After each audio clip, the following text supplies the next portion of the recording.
Are you getting a divorce in Florida and interested in changing your last name?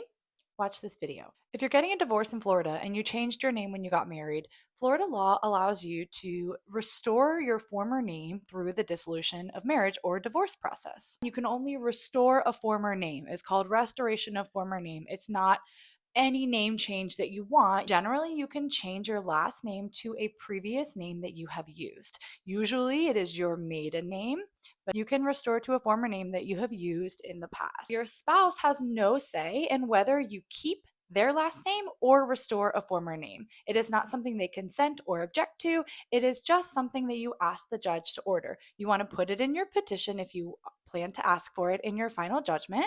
And when you get to your final hearing in front of the judge, you want to make sure you say on the record that you are asking to restore a former name and what that full former name is that you want to restore to. The judge may also have you testify to a few things regarding your name. One, you're not changing your name to avoid any sort of active warrant or hide from criminal prosecution. And two, you're not the subject of any sort of active bankruptcy case at this time. You don't have to provide any evidence to prove it was a former name. You just have to say that you want to restore your former name. Unless it's contested, which I've never seen someone contest the fact that that was someone's former name, you really shouldn't have any problem just testifying to that information and then having it granted in the final judgment. Once you get a final judgment of dissolution of marriage, restoring your name to a former name, you need to get a certified copy of that order. Generally, what you get through the electronic filing portal is not going to be a clerk certified copy. You have to go to the courthouse, have the clerk stamp a copy of the final judgment. Once you get that clerk certified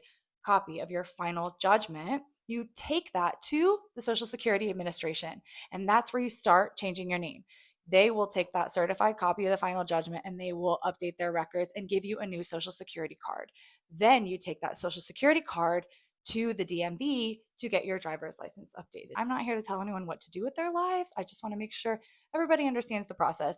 If you did change your name and you want to change it back in a divorce, you can do it. They can't stop you. If you did change your name and you don't want to change it in the divorce, you can do that and they can't make you change it. Hopefully that helps. And as always, stay safe out there.